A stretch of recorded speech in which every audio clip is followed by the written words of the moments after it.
everybody. Welcome to the Hallmarkies podcast. I am film critic Rachel Wagner. I'm so excited to be here for one of our bonus episodes. And this is when we talk about things that are not specifically related to Hallmark.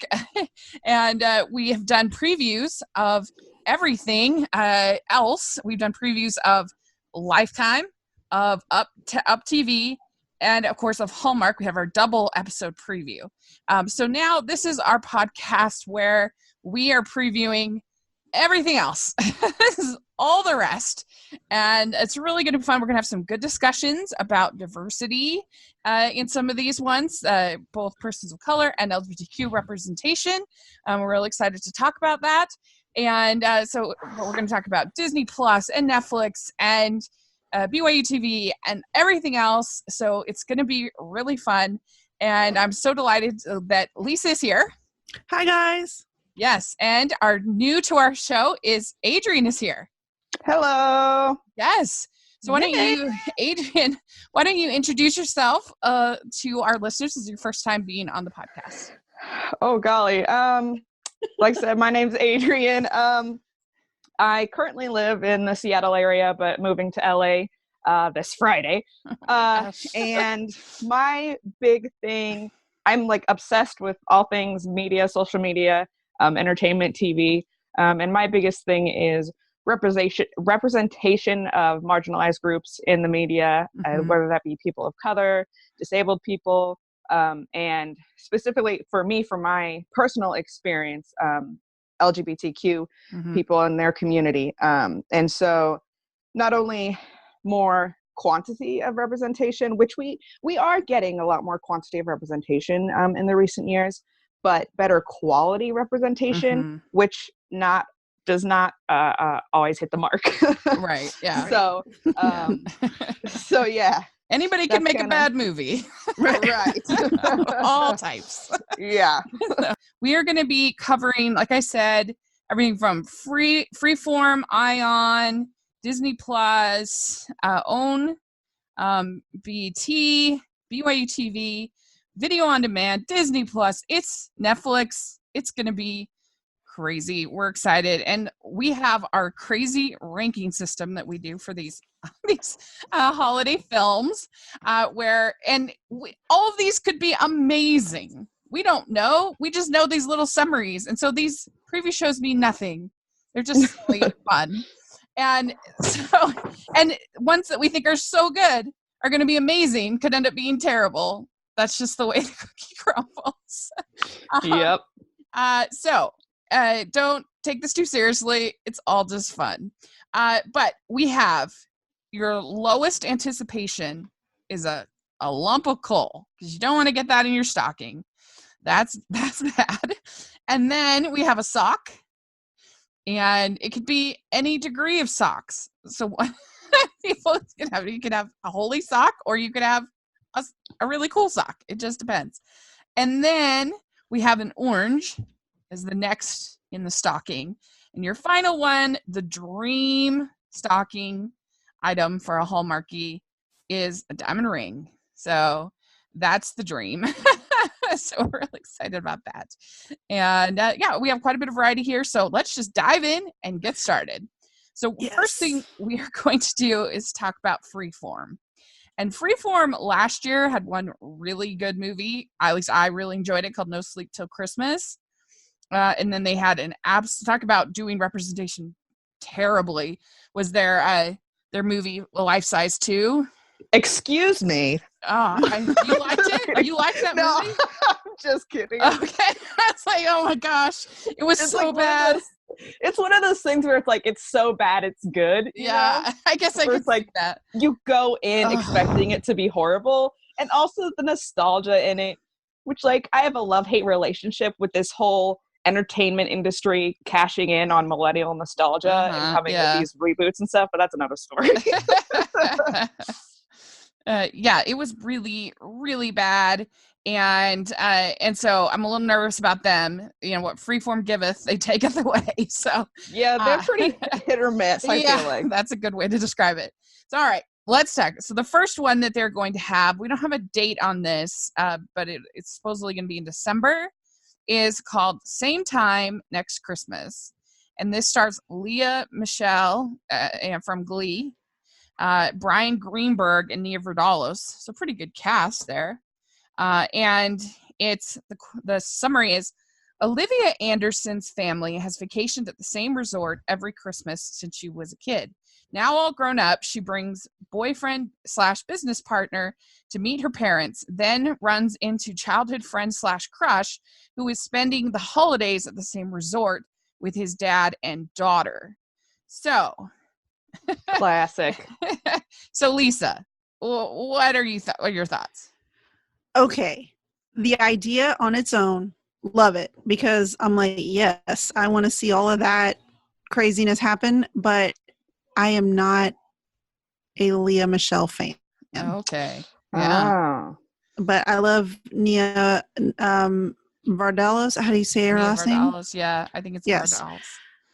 Okay, but so I mean, I'm gonna go ahead and give this a sock because I like the premise and it might be cute based on that, but yeah, I'm not terribly excited about it. What do you think, Adrienne? I think, like Lisa, Leah Michelle, I'm just like, whatever. And I'm sure that we'll be singing in it. I kind of like that there's a child in it because I like that kind of relationship between, how she'll bond with his daughter and, him giving her the, oh my gosh, she's so good with my daughter, I love her, sort of thing. I always love that. Yeah. But the boyfriend/business partner thing is just kind of old to me. So I'll give it a sock too. So I actually like Leah Michelle. I faded on Glee pretty quickly. I was into it for about one season and then it got old pretty fast for me. But I actually think Brian Greenberg is super dreamy. So I'm definitely, and I love Nia Vardalos. I love the first Greek Wedding is one of my all-time favorite comedies. So the sequel, not as good. But never. No, it was so bad. So I'm gonna give it an orange. I hope it'll be good. But and she has a Christmas album out this year, Leah Michelle. So yeah, Leah. I can't imagine that there wouldn't be singing, and I like her singing, so that would be fun for me. Okay, next up, we have from Freeform, we have a movie called Turkey Drop, and this stars Olivia Holt, Charlie Hines, Ben Levin, and Tyler Perez. Cheryl Hines. Oh, you're right. Sorry, Cheryl Hines. I had it written down wrong. Cheryl Hines, and this is the summary. So it follows Lucy Jacobs, a small town girl who has started her freshman year at a big city university. When Lucy returns home for Thanksgiving break, she suspects she is about to get turkey dumped by her high school sweetheart. Hines plays Nancy Jacobs, Lucy's vivacious, fun, and outspoken mom. To avoid a Turkey Day travesty, Lucy steps out of her comfort zone during her hometown visit, proving she's not the same play-it-safe girl she was with her high school boyfriend. As she takes control of her own life and makes choices that put herself first, she learns to let go of what's been holding her back, helping achieve what she truly wants out of life. So, Lisa, were you aware of the concept of getting turkey dropped? No, because I'm 100 years old and I have no idea. Yeah. I had never heard of that in my life. So what do you think? Would be terrible. Yeah. Okay. I actually, first of all, I love that it's Thanksgiving because we don't get a lot of Thanksgiving focused holiday movies. So I absolutely love that. Yeah. And two, I do love that it is a younger crowd. Now, I am older. And so I do enjoy Hallmark for that reason because a lot of those stars are stars from when I was a kid. They were also kid stars and now they're older. So it's nice to, you relate to them because you're like, oh, we're all the same age. But this, I do think is fun for a younger crowd. Mm-hmm. I do think that they're missing a huge demographic of, catering to college age kids, maybe even late, older high school kids. I don't know. So it sounds cute. I'm in. I'll give it an orange. Okay. What about you, Adrienne? Yeah. What do you think? I also don't really know never heard of a turkey drop. But I also didn't have the average educational experience. So I'm pretty out of the loop when it comes to that kind of stuff. But I'm actually pretty excited about this because to me, it seems like not like a romantic comedy. It seems like a coming of age thing. Point. Because from the the synopsis, it looks like hopefully she'll eventually realize that, this is her high school boyfriend, and she, like it says, is not the same person that she used to be, and has maybe grown out of that relationship and is starting to realize who she is and what she wants out of life, and doesn't necessarily really focus on the romance, which I think is also something that lacks representation. Yeah, it's a very good point. Yeah, and I think it'll actually be pretty funny. So that's fun too. Yeah, so I'll give it an orange. Okay, good. Maybe a chocolate orange. Ooh. Oh, yes. that's clever. We haven't had that variation. So yeah, Cheryl Hines, even though I said her name wrong, she's actually hilarious, and I do really enjoy. Oh yeah. Her, oh my gosh, yes. And so yeah, I'm and it is nice to have a Thanksgiving movie. And this comes on the November 23rd, by the way, and which is I think Thanksgiving week or right before Thanksgiving week. Yeah, right before. Yeah.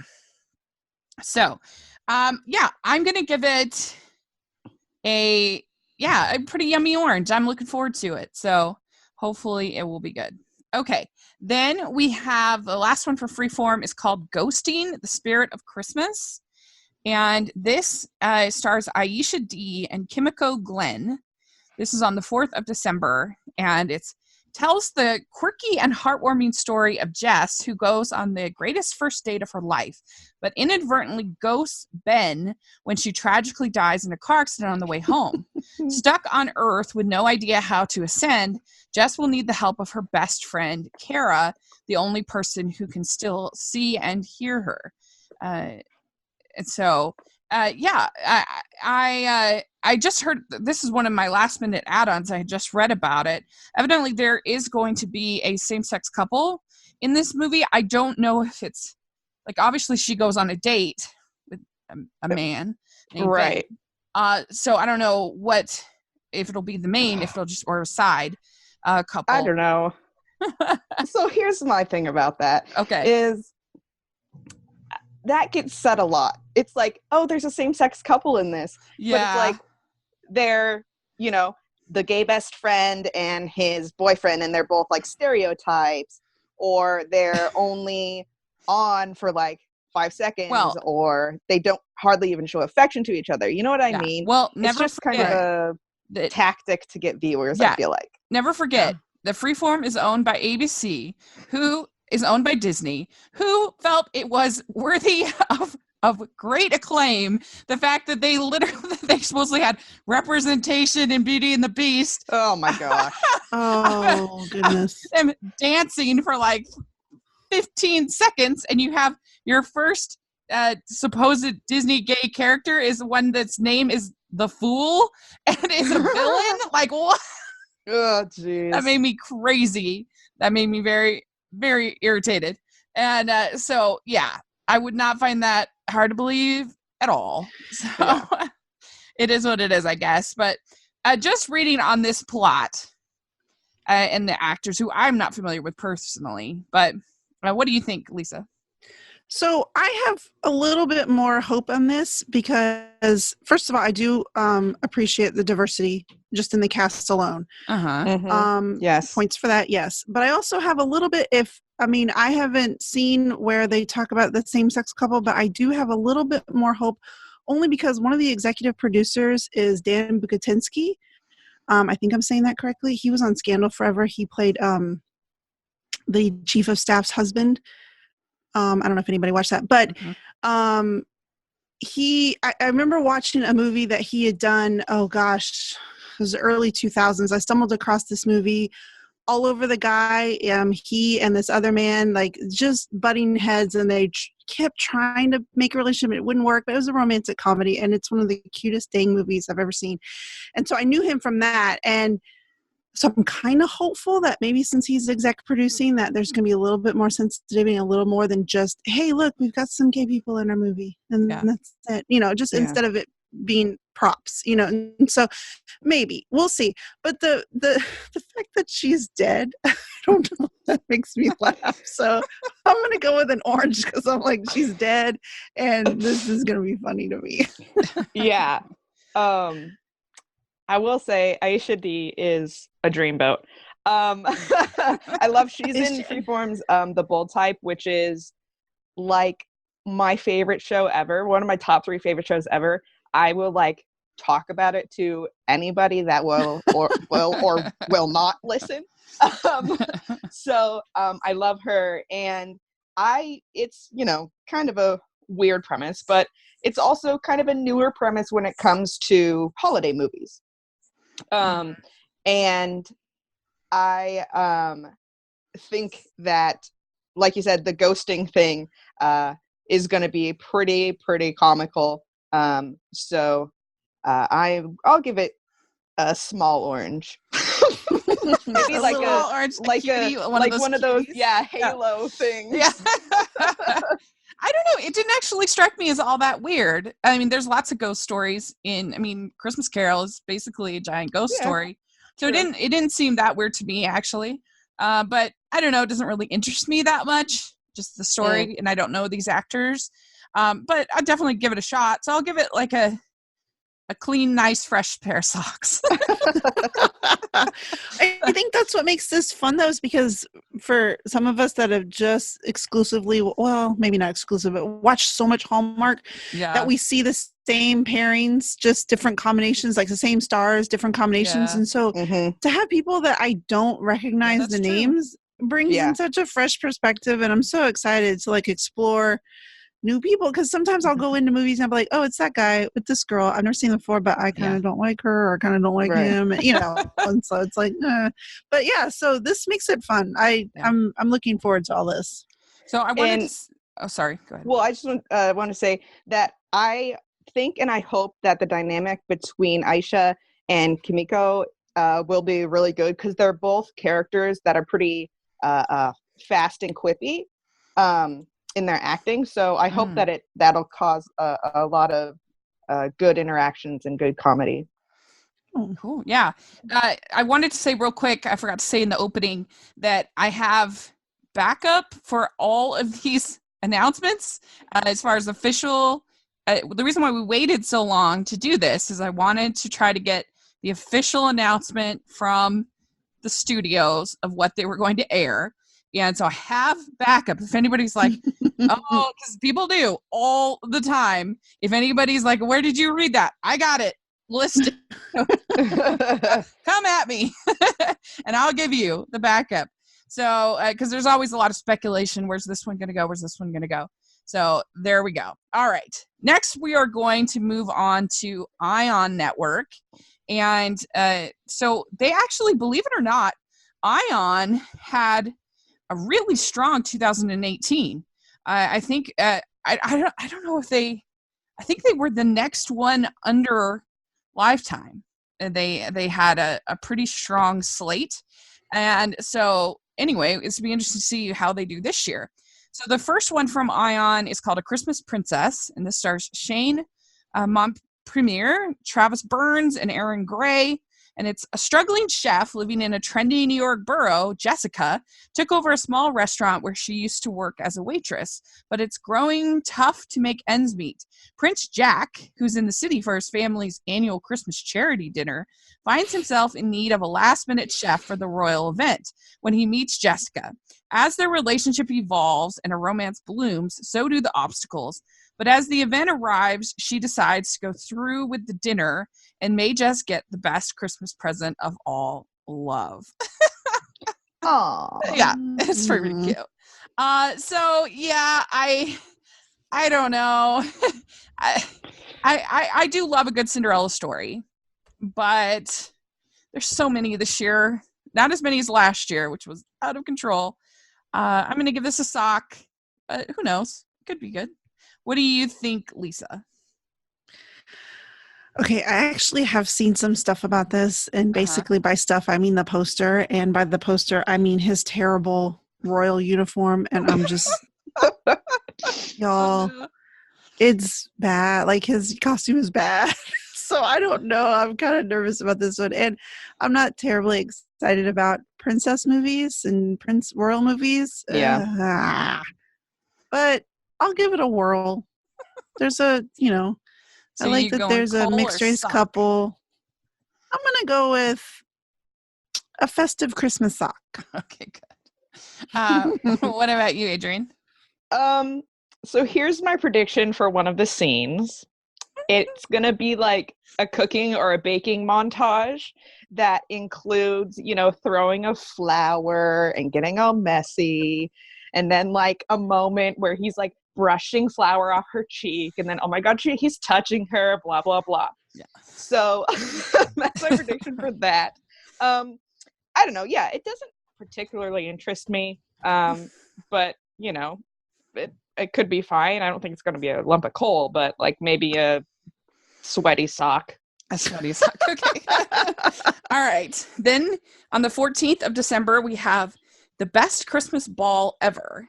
And this stars Elizabeth Hamois, Samuel Hunt, Christian Oliver, Thomas Kremel, and Julia Deitz. Sorry for pronouncing everybody's name wrong. I apologize.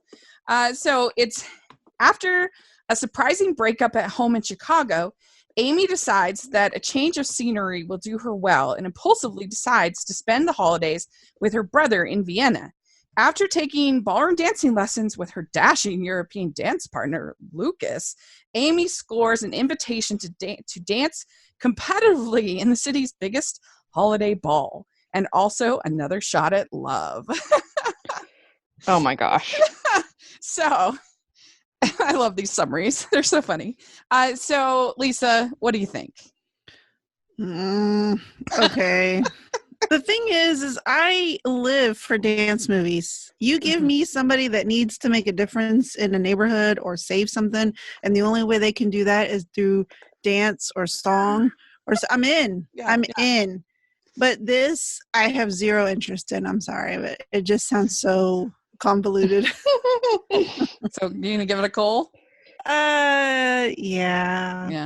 Sorry. Gotta give the coals or your diamond rings don't mean anything. Adrienne, what do you think?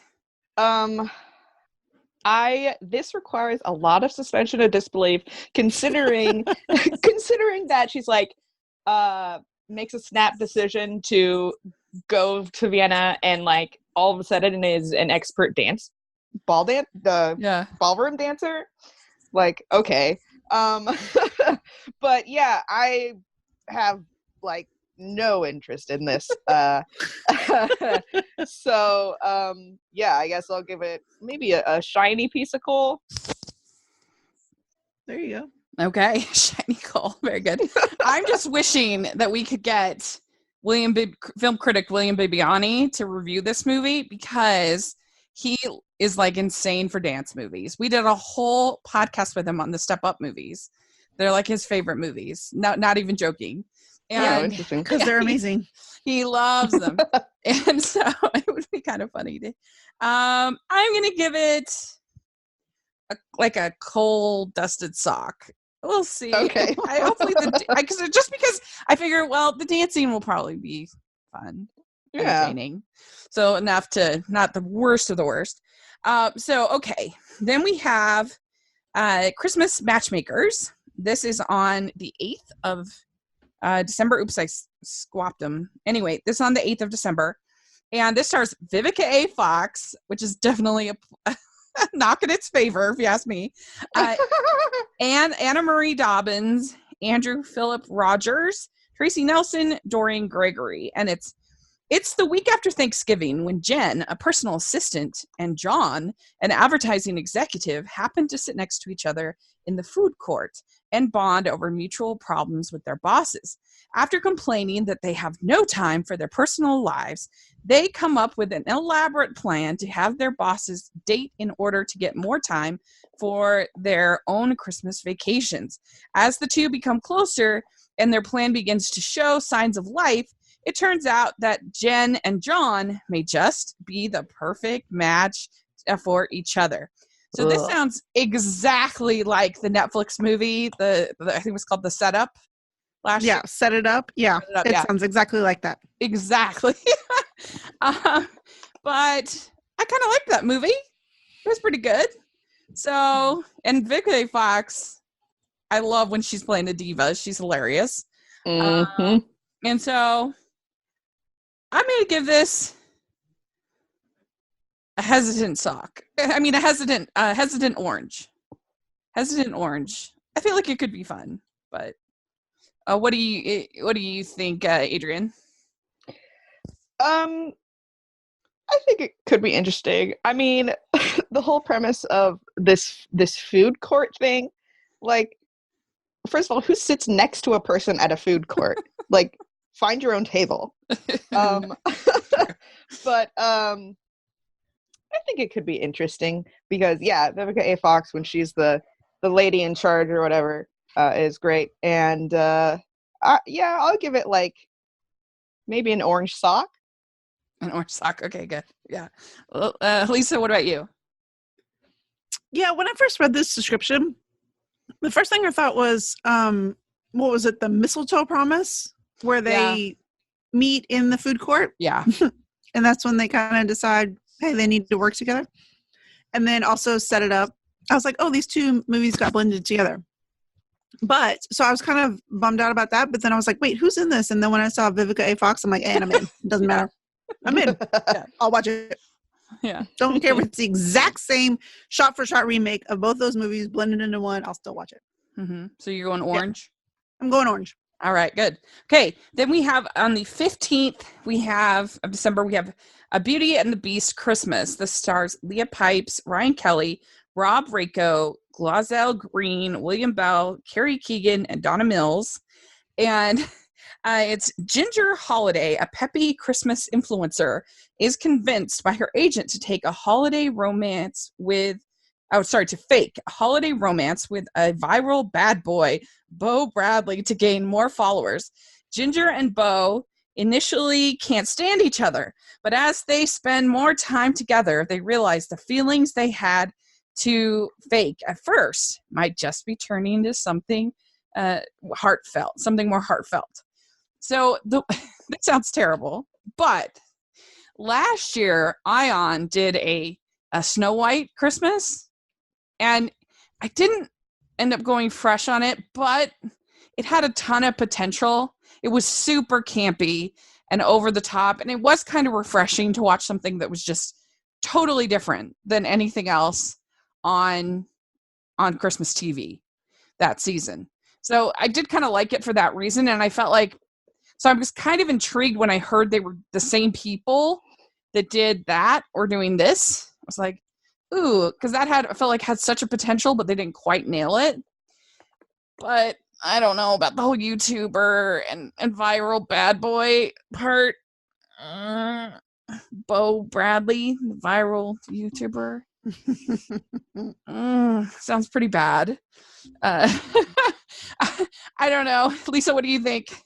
I'm in. It's got everything I love. It's got fake romance. It's like fake boyfriend and girlfriend. Yeah. It's got enemies to lovers. It's got, and this is where I'm kind of creepy because this kid's young, but Ryan Kelly is really very easy on the eyes. Dreamy. Yes. So all together, I'm in.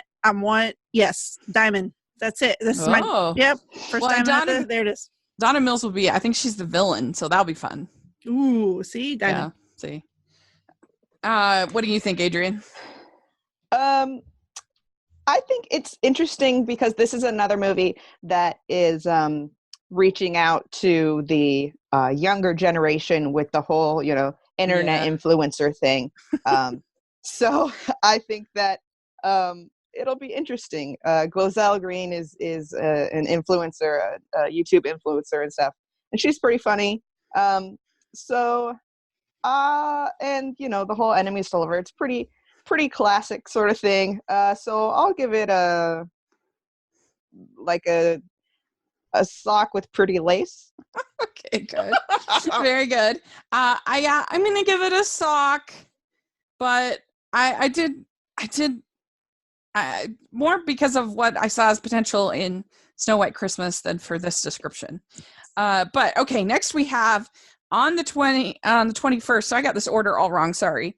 On the 21st, I got it right. Never mind. On the 21st is the 12 Pups of Christmas. This stars Charlotte Sullivan, Danny Boaz, Philip Boyd, Jen Nicholson, and the summary is, recently single and starting a new job in a different city, Erin, a canine therapist, is getting a fresh start.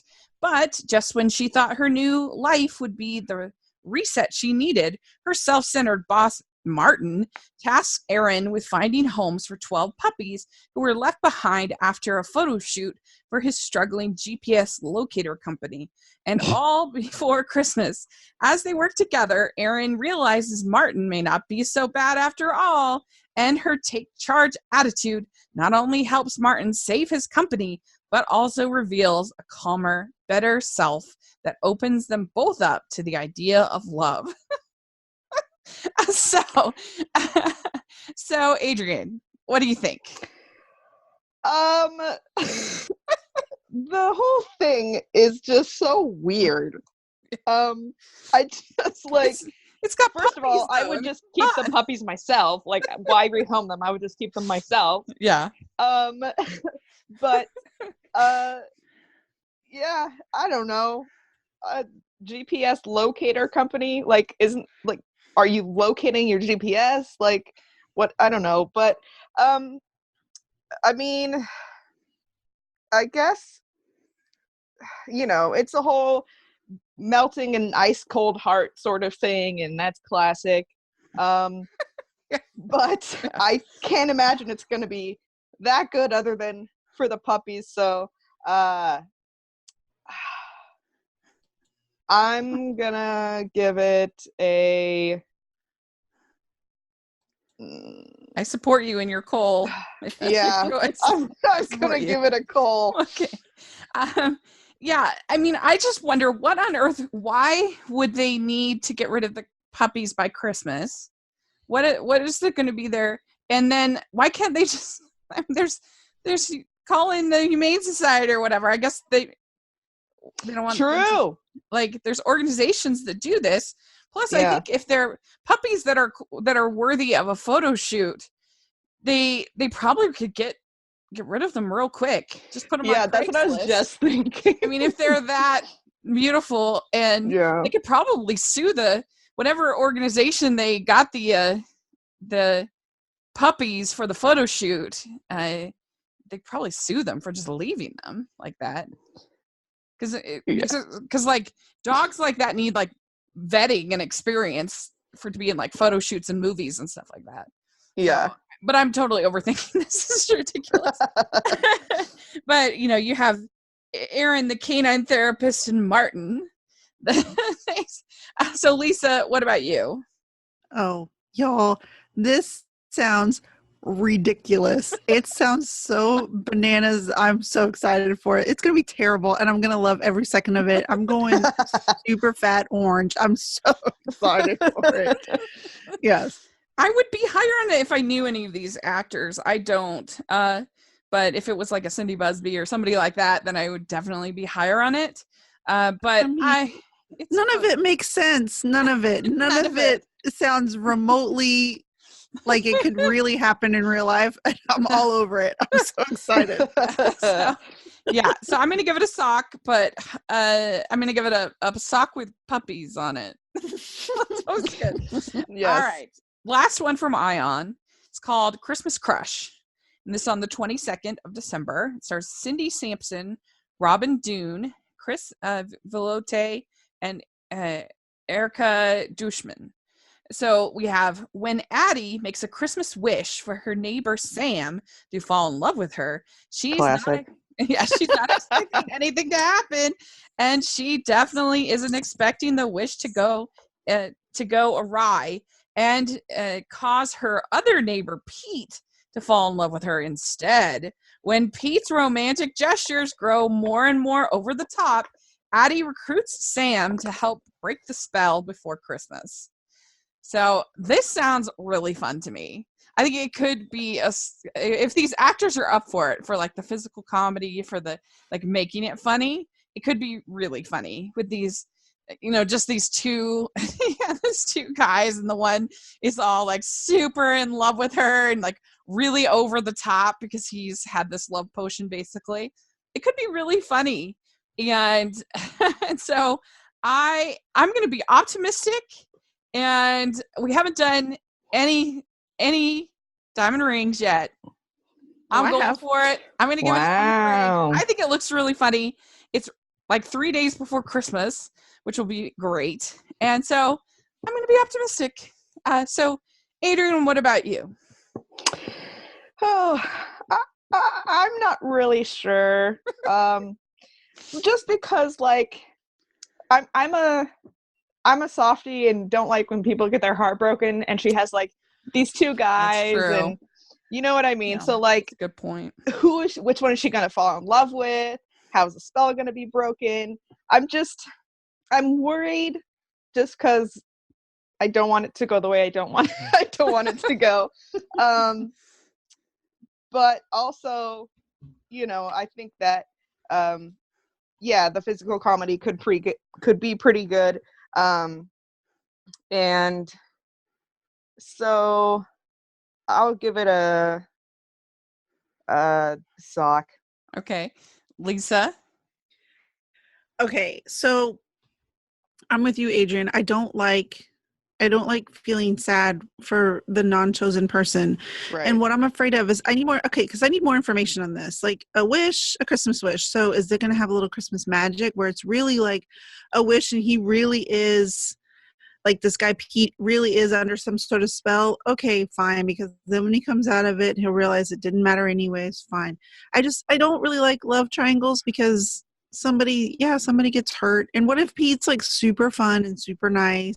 And then I'm like, oh, you're rooting for him. I hope it. Yeah, and then I'm like, Sam. Well, the only way to save yourself from that is if there is cute little best friend who also gets involved and becomes a match for Pete. Yeah, I have questions, and I'm gonna give it one sock. Oh, one. So missing a pair. Okay, good. Yeah. Okay, next we have, it's for the streaming site Vudu. They're having one called Christmas on the Range, and this stars Aaron Cahill, Nicholas Gonzalez, Martinez, and Lindsay Wagner. And we only have a small summary. It just says Kendall's one holiday wish is to keep the family ranch. Her rival's charming son offers to help, and maybe more, but can he be trusted? So this movie, I mean, we don't have a ton to go off of it, but I love Erin Cahill so much. I got to meet her in August, and that was amazing. And I love Lindsay Wagner too. She was at Comic-Con at FanX here, and I mean, obviously we have the same last name. We're probably super related. And so I like her. So just on the cast, I'm gonna give it a sock. But yeah, I mean, we don't know a whole lot, but I'm gonna give it a nice sock. So, Lisa, what do you think? I have to go with a pair of athletic socks. Okay. Boring and just a staple because I agree with you. I love Karen Cahill. Karen. Oh my goodness. I said Karen Ahill. Erin Cahill. Strike that. Reverse it. Erin Cahill. Love her. She's super charming. But I'm super over my business, bookstore, bakery, ranch, whatever is failing, and I need help. Yeah, I'm over that. So, do you agree, Adrienne? Yes. Yeah, I just find these sort of like saving my business, fall in love with the competition sort of thing. I feel like don't have very strong um, premises. It's like that's it. That's the premise, sort of thing. You know what I mean? Yeah. Like, he offers to help. He's better than his dad, who is like the big bad guy, and then his dad like subverts her in some way, and she blames him. And I don't know. I feel like it's really predictable, and I'm gonna give it a lump of coal. Okay. All right. Okay. The next set are all three on the OWN network, and they have pretty solid casts, all three, because I think when Miss Oprah calls you, you make room in your schedule. And so, okay. So the first one's on the 15th of November. It's 3 Fridays, I believe, in a row. And so the first one is called One Fine Christmas. It stars Rick Fox, Sasha Fox, Vanessa Williams, Rodney Van Johnson, and Marla Gibbs. And we only have like one sentence summaries for all of these, but it's busy families on Christmas Street regain their holiday spirit by helping out neighbors. That's all we have for that one. But I don't know. What do you think, Adrienne, just on the cast alone? Does that interest you? Yeah, it does. I think that, it's good for the representation. And yeah, the synopsis is kind of iffy, so Yeah. can't really say that much. But I think that, people helping other people out is a heartwarming thing. And maybe some people in the families will like fall in love with each other, hopefully same-sex people. So I don't know, I'll give it a sock. We'd like to take a second and thank our sponsor for this episode of the podcast. We have our great sponsors of Care Of, and you can get 25% off your first order from Care Of at takecareof.com if you enter code Hallmarkies. And this is a vitamin company that sends you personalized vitamins every month. You can have it an ongoing subscription, you can get individual orders, and it's really cool. They have you take a quiz, and it's very personalized. And you've had a chance to use the product, Lisa. What do you think? I have actually. When I took the quiz, I focused more on sleep and energy. And so I ended up getting some personalized vitamin packs and also some protein powder. And I'm going to say that I have tried various protein powders over the years. And this one is by far the smoothest and creamiest I've ever had. And I absolutely love it. So yes, big bonus there. Yep. Yeah, and there's so much going around right now. It's perfect time to make sure that you're at your healthiest. So check out Care Of and get 25% off your first order at takecareof.com with code Hallmarkies. So based on the cast alone, because from what I understand, I think Sasha Fox is Rick Fox and Vanessa Williams' daughter. So it's a whole family affair. And hello, Rick Fox. I mean, yeah, yes, he is quite dreamy. Yeah, so this is a family-friendly podcast, so I will refrain, but just know that I have thoughts about Rick Fox. So yeah, and I'll give it an orange. Okay, good. Yeah, I mean, they're divorced, though, so that could be kind of weird with Vanessa and I think it'll be fun. A family Fox. affair. Yeah. Yeah, so I will also give it I figure they're going to start there. This is their first dive into Christmas movies. They're going to start on a really good front. So I'm going to also give it an orange, but we obviously don't know that much. So then the second one is called Carol's Christmas, and this stars Kimberly Elise Jacquet Harry, Anthony Montgomery, Bianca Buck, and Caden K. Williams. And it's just an overworked businesswoman makes a wish for a new life that comes true, but leaves her wanting her old life back. Now, I love alternate reality movies. love. Same. Like I loved Christmas Perfection last year. I loved A Christmas Movie Christmas that's already aired this year, where they wake up in a Christmas movie. Hilarious. I love It's a Wonderful Life on the dramatic side. Anything like that, I'm a huge fan of. So that sounds good. The only thing I worry about is I hate it when these movies demonize hard work. Like, oh, she's such an ice queen of business. She's terrible, horrible person. I'm like, she's just working hard at her job. That annoys me. But I hope that Jackie will bring the funny. Yes. So that makes me happy. And so I hope that, because one thing that was annoying in 2017 with Lifetime was they had these huge casts with tons of diversity, with tons of people, and then they would hardly use those people at all. And like there was one with Brendan Fair and oh, my brain, what's her name? Is it Christina Milian? Wrapped Up in Christmas is what it was called. But anyway, and it had like all of these amazing people back in, but it was kind of frustrating because you didn't get to see them very, very much. They were only in like 2 scenes. And so then it sort of starts to feel like a marketing. It's Tatiana Ali. That's who it was. Christina Milian. But it had Jasmine Guy in it, Kim Fields. It had the butler from Fresh Prince.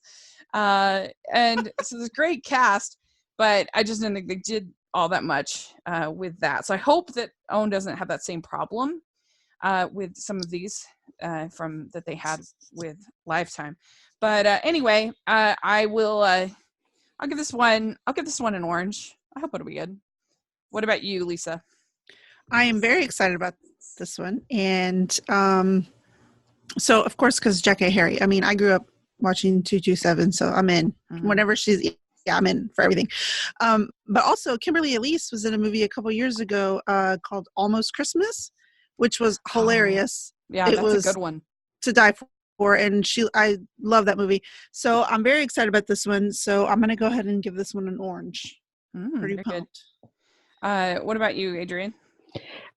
So I don't want to like show maybe our generational differences, but I grew up with Jackie Harry watching Sister Sister. Absolutely, there it so is. great. Show my age. So I'm excited for that. And yeah, alternate reality. I'm a little bit confused because I've actually I found a kind of a longer synopsis, which I don't know if I'll go ahead and read it. So okay, it says, tells the story of Carol Jordan, an overworked businesswoman who learns the meaning of be careful what you wish for after she offhandedly wishes she had taken another path in life. When Carol's wish is granted, her world is turned upside down, and the only person she can confide in is Iris, Jackie, a woman she recognizes from her past life. Carol no longer has time for the things that matter to her most, family, friends, and her annual Christmas party. She quickly learns how grateful she was for her previous life she was living. It's kind of Family Man kind of premise, sort of. So I'm kind of confused, though, because if she's so overworked, how did she have time for friends and family? Like, that sounds pretty awesome. Like that sounds like a pretty good life. Like, unless she worked for her. Okay. I don't know. So, yeah, but I think that it'll be pretty entertaining. So I'll give it an orange. Okay, good. All right, very good. Okay, then the last one from OWN is called Baking Christmas, which is like dream title for this kind of movie. It's Tim Reed. Excuse me. It's Tim Reed, Aloma Wright, Hans Miles, Leanne Rose, and Ninja N. DeVoe. And all we know is that adult siblings clash as they take over their family's popular bakery at the holidays. I found a longer one. Oh, good. Okay. So when Patty, the founder of the town's most popular and successful bakery, announces her plan to retire at the end of the year, her children step up to take over the family's business. Patty and Philip's children, Jennifer, Angela, and Anthony are qualified and eager to run the enterprise, and each has their own ideas for writing the bakery's next chapter. There is only one way to ensure the shop ends up in the right hands, and that's a Christmas bake-off. The gloves come off and the frosting flies as the siblings vie for control of the bakery in an unforgettable competition to create the best ever Christmas confection. I think that sounds fun. Yeah. Yeah. So I will give that, because hopefully Tim Reed will also bring the funny. I will give that a orange. What about you, Adrienne? I hope that this is another one that is not as romance heavy, and it's More family. kind of, yeah, and I'm kind of a sucker for sibling relationships, especially sister relationships. So I'm actually looking forward to this. So I'll give it another chocolate orange. Oh, Great. What about you, Lisa? yeah, this sounds fun. Baking competitions, siblings, clash. Yes, sibling rivalry. I'm in. So I'm gonna also give it an orange. Okay, good. All right. So now we have some for BET, and I have to say that their last couple movies, I found I don't what I call DNF, did not finish. I don't do that very often. I'm pretty strong fortitude for bad Christmas movies. Okay. But I think I DNF'd all of their movies last year. They were so bad. And so I hope that they're better than they were last year. So some of these we don't have summaries for yet. So we'll just have to kind of quickly breeze through them. But some we do. So the first one is called "'Twas the Chaos Before Christmas." And it's got Sherry Shepherd, Cynthia K. McWilliams, and Victoria Rowell. And it's just two different families accidentally book the same DC house for the holidays and are forced to coexist for Christmas. And so, yeah, I mean, it's pretty standard. Seeing this, have to share the same house kind of thing. But it can be fun. So I will give it a sock. But what do you think, Lisa? I do like these type of forced proximity. I don't know how much of a romance, because it doesn't really give us a whole lot to go off on. So I don't know if maybe there's going to be members from each individual family that hit it off and maybe want to have a, I don't know. But I do like these kind of situations. So I'll be optimistic and I'll give it festive Christmas socks. Oh, okay. Adrienne, what about you? It's a classic, but also it's a more diverse cast. It's a predominantly African American cast, and I think that it's important, like I say, going back to this representation thing, for people of marginalized communities to see themselves in the same kinds of things that white, straight, cis people see themselves in. So I'm looking forward to it. I'll give it a big old navel orange. Okay. Then there's one called Hip Hop Holiday, but we only know the cast. We don't know a summary. So it's Wendy Raquel Robinson, Taronda Jones, and Andrea Fuller. So I don't think we can really rate that if we only know the cast. So I found a mini one, I think. A mini, I thought I found I guess I lost it because I thought I had it pulled up all ready to go because I saw there wasn't anything on here. But yeah, I'm sorry. I guess okay. I didn't have it. I thought, yeah. Well, and the IMDb doesn't have anything. So I don't know. We don't know, but it was on their on their thing that they had. So we'll just have to see on that one. So then we have Christmas Bells, Belles.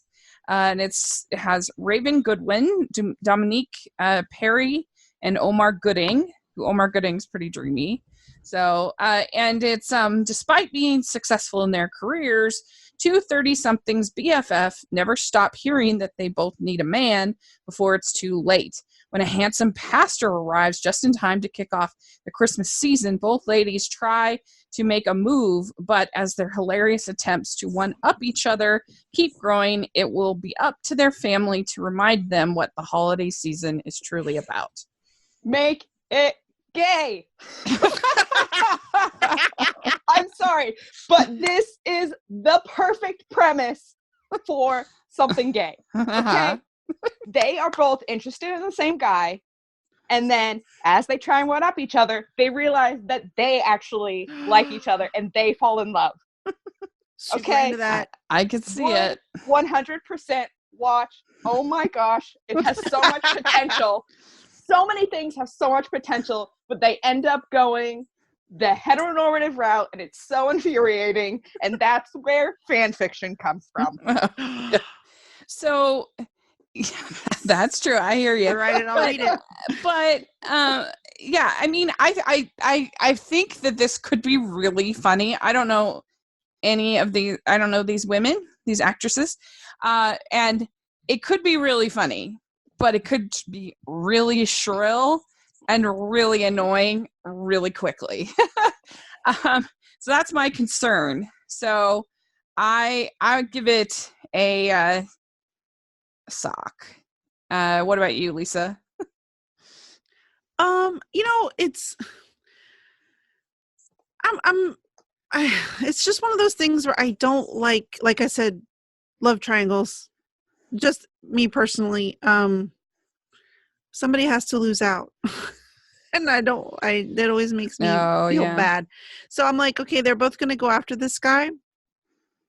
And then I wonder if they'll both realize no, or maybe one naturally just realizes they're better fit.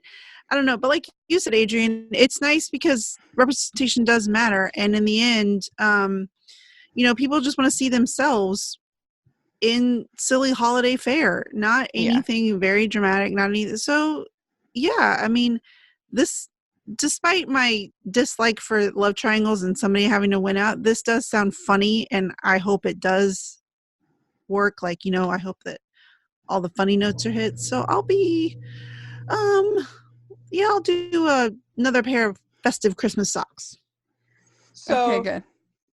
I do think, I'm hoping that, because it says their family reminds them the holiday season is truly about. So I'm hoping it ends up being one of those things where they both realize that they don't need a man or something like that. Right. But because of my previous tantrum, I'm giving it coal because I don't want to watch it and be frustrated the whole time. Yeah, and that's fair.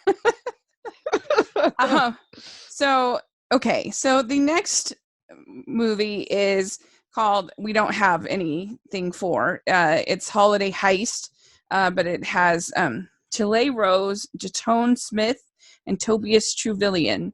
We don't have a summary for that one either, so we'll just have to see. But so I see it's a good guy gets blackmailed into taking part in stealing a diamond collection on display for the holidays in a struggling jewelry store. But what happens when he falls for the owner's daughter? Super in on that. Yeah. Oh, there you go. So I guess, what do we think about that? A little heist story. What do you think, Lisa? Yeah, that sounds fun. It's something totally different. And I mean, nobody wants, crimes to happen during the holidays, but I don't know. I just think it sounds fun. It's different. Okay. I'm in. Good. So I will give that another pair of festive Christmas socks. Okay. Yes. Adrienne? Light up ones. Adrienne, what about you?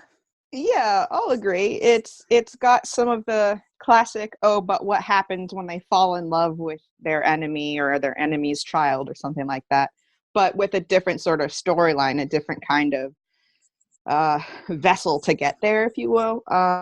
So I'll give it like maybe some holiday socks with reindeer or Rudolph on them with a nose that sparkles. Yes. Oh, wow. Okay, good. Yeah, I am also going to give it a sock. It does sound kind of like one that they had last year on, I think it was either Iron or Up, called the Christmas. I think it was called the Christmas Caper. Anyway, it was one of the millions of movies I watched last year, and it was fun. It had Lauren Holly in it, so I'll give it a sock. Okay, the next we have on Showtime and also video on demand. We have Christmas at the Chateau. This stars Kinsey Lee Redmond, Justin Jones, and Sarah McGuire. And it's about three sisters strive to save a historic mansion known as the Shakespeare Chateau before the bank forecloses on Christmas Day. These banks are the worst. Closing on Christmas Day. So, yeah, I mean, this doesn't look good. Their Facebook page is pretty energetic, which is fun. But they're obviously really proud, as they should be, of their film. So I hate to be too tough on them, but yeah, it doesn't sound great to me. I don't know why they're always so quick to be these historic mansions and homes and buildings and mills and other stuff. Shouldn't there be a preservation society or something like that? I don't like the save the stuff plots typically. So I'm gonna give it a coal dusted sock. But Yeah. Lisa, what about you? Yeah, I'm not in, like I said before, I'm not into the help me save this. And I guess I skipped over this one when we were trying to get all of the movies down because I'm like, I don't remember this one. So I just pulled it up just now and I'm looking at the poster and this woman is holding a book that says How to Make Great Friends and Lasting Relationships in the poster. I'm out. Cole. Oh, you're right. I'm out. Adrienne. Oh my gosh. I'm not thrilled about this one either. My only hope for it is the potential again for the sister relationship, sister sibling bonding that I said I'm just a sucker for. See that? Yeah. But yeah, I'll give it a holy sock. A sock with a hole in it. So the next ones we have are from BYU TV, but it's a little bit confusing. So maybe this will be the only time that I'll go off of my statement of having everything sourced, because originally they announced both these movies and then I think in the summer, but then we haven't gotten a formal announcement of their slate from BYU TV. And this Christmas Jars, it's being released in theaters on Monday, this upcoming Monday. So it'll be the past Monday by the time this airs. And all theaters or just like select theaters? Well, I think select. It's like a Fathom event, that they'll do. Yeah. And on November 4th, and I can't find anything about either of these two movies with an air date on BYU TV anymore. So I don't know if it means if they're just not going to air them or what's happening. But anyway, we can at least talk about Christmas Jars because it is getting that release, and we will be reviewing it and Last Christmas, which we'll talk about in a bit, with we're going to do a little separate podcast since both of those are kind of feature films. Anyway, we'll be talking about them. But so Christmas Jars, this stars Jenny Ross, Jennifer Gibson, Ron Leah, Tara Yelland, and Markian Tarasuk. And this is an eager and talented young writer who finds a jar filled with money at her door and is determined to find the person responsible for the selfless act at Christmas. This is based on a popular novel, which I have read, but I've forgotten completely all of it. but I remember liking it well enough. And so it looks cute to me. And so I'm going to go see it on tomorrow when we're recording this on Sunday. So I'm going to go see it, and I hope it'll be cute. Have either of you read this novel, Christmas? No. What do you think? What do you think, Lisa?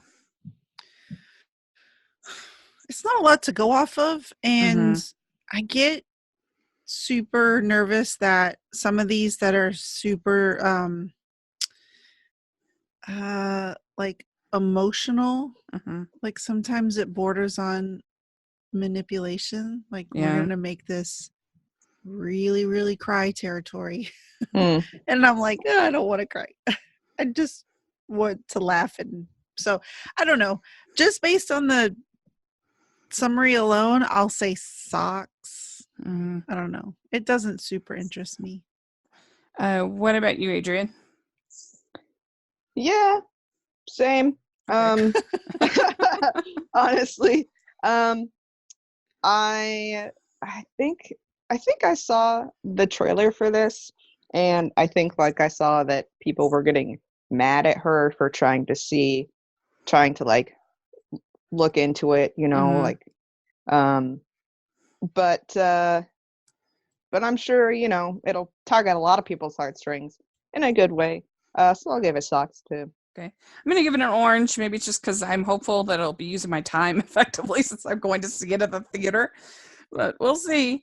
And so, yeah, we don't know about the rest of BOA TV. So anyway, moving on. We have TV1. This is Dear Santa, I Need a Date.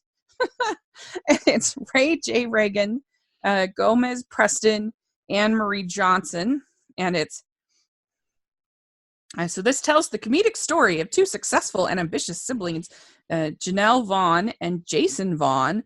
Their parents, Mr. Vaughn and Mrs. Vaughn, are proud of their children's flourishing careers, but are displeased with their dating lives. Every holiday season, the Vaughns anxiously prepare for their children to bring home a significant other, only to be disappointed.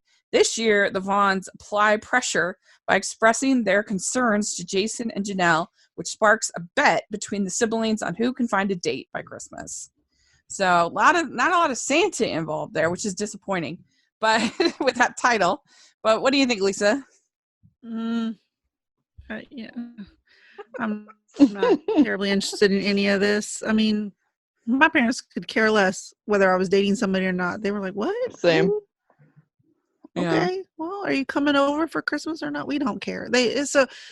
You know, and I know that there's a whole population out there where their parents are super invested in whether or not they have a boyfriend, girlfriend, partner, or whatever. And so that's always a constant question. Who are you dating? Who are you seeing? My parents could care less. So I don't identify with any of that. And it doesn't sound interesting to me. I had a roommate in college who she was the youngest of 9 children. And so it was like her mother's job to find her and the only one not married. So it was like her mom's job to get her married. And so she would come home for the holidays. It's even worse than this. She would come home from the holidays and her mother would have a date there at dinner. Wowzers. For her. And so I can't relate to that at all because my parents, they've never done anything like that at all. They're so chill about it. And my parents just want me to be happy. Yeah, same with me. No matter what. And so, yeah, I mean, I don't know. I'll give it a sock. I'll give it a sock. Yeah, again, it has the whole sibling thing. So maybe there's some hope for it. But other than that, yeah. Meh. There was a pretty good one last year on TV1 called Christmas Coins that was a lot better than the sum of its parts. So, but it had Essence Adkins, who's great. So I don't know, but I don't know any of these actors. But anyway, okay, moving on. We have Disney Plus. So we have 2 films from Disney Plus. The first is Noelle. This stars Anna Kendrick, Bill Hader, Billy Eichner, Julie Haggerty, and Shirley MacLaine. And it's as Kris Kringle prepares to retire as Santa and pass on the reins to his son Nick, the stress of his future route begins to get to Nick. When his sister Noelle suggests that he take a weekend off, Nick abandons his job completely. Noelle faces the world outside the North Pole for the first time when she follows him to try to convince him to return to work.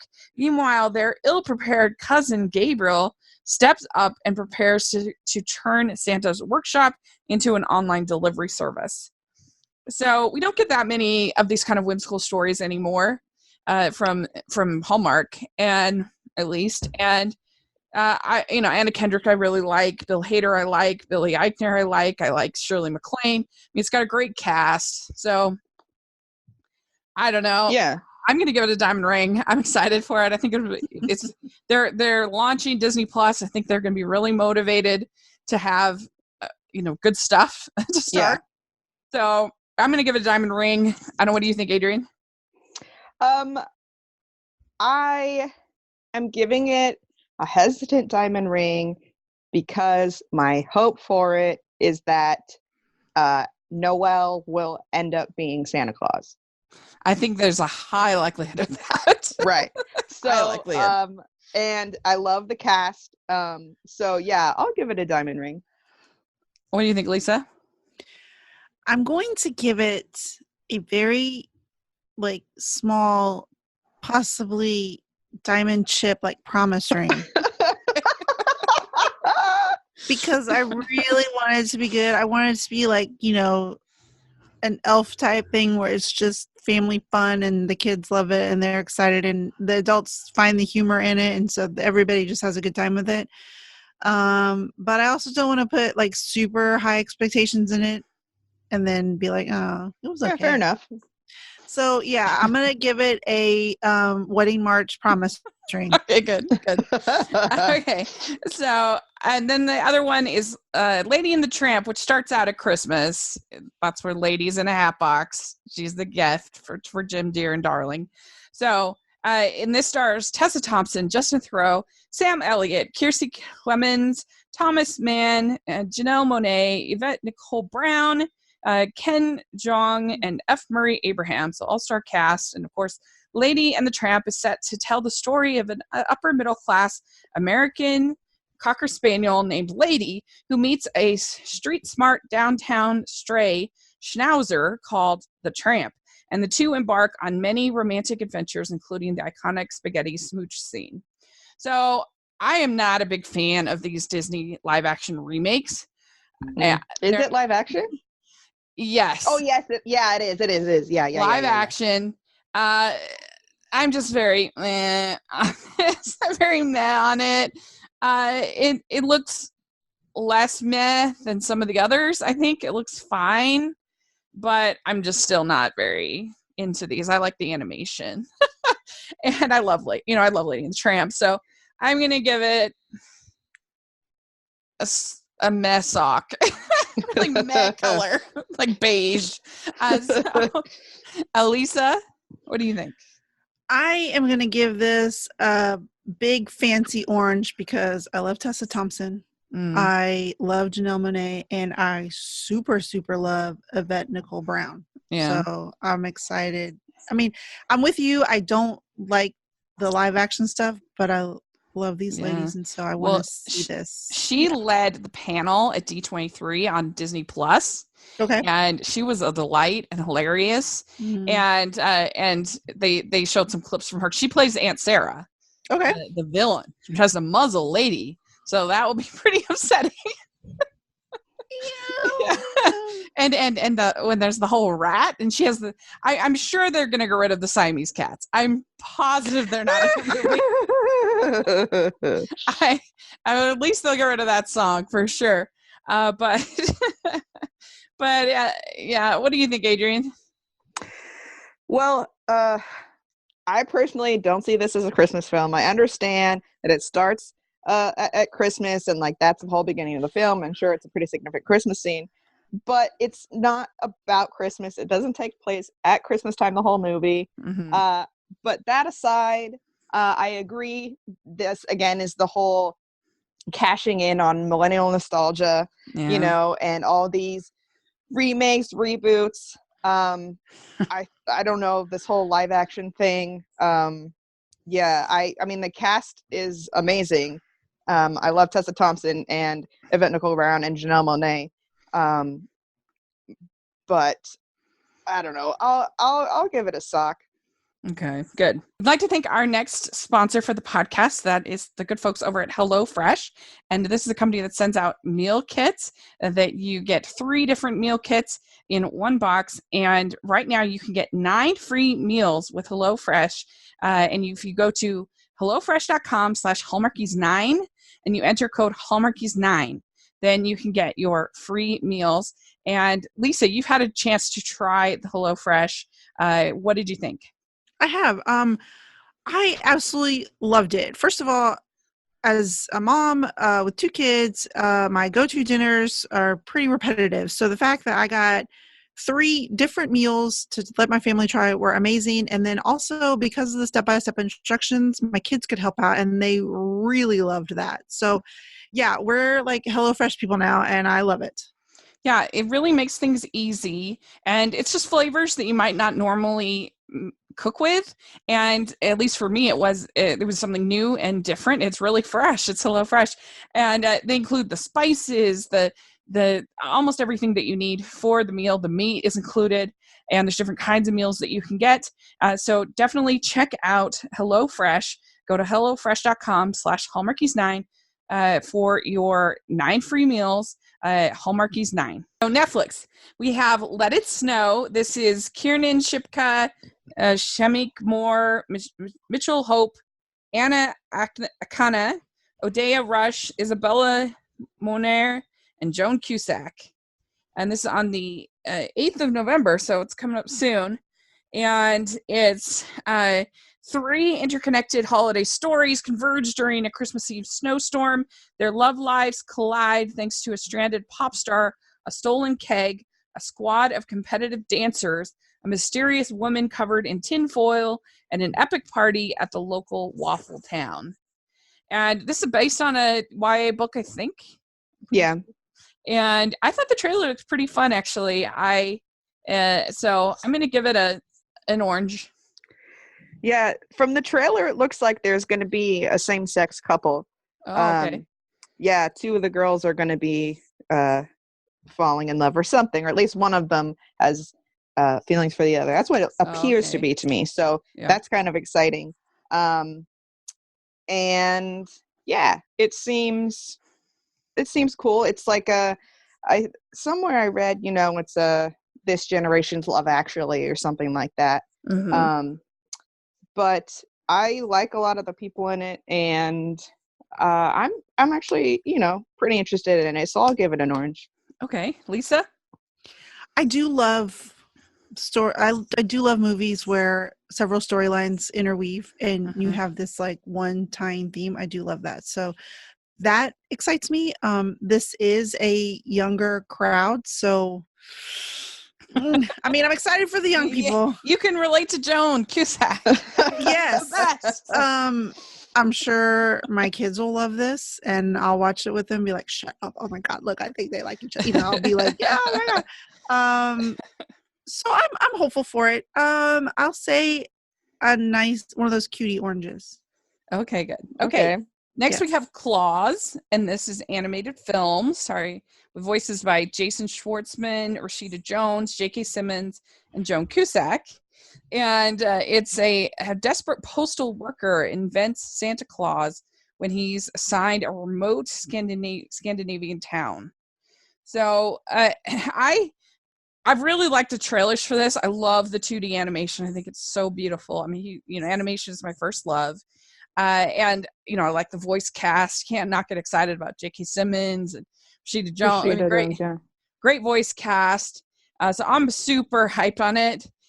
So I'm going to give it a diamond ring because I would be so happy if this was great and it took off, because we need this style of animation. I get so tired of only seeing the CG animation.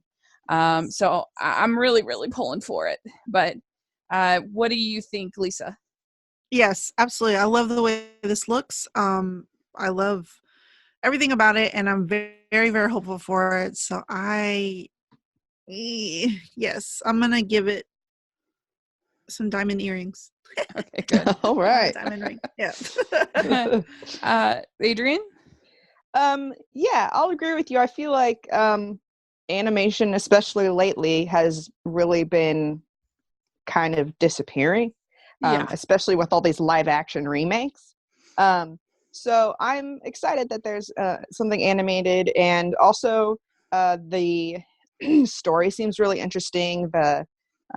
The trailer was really cool.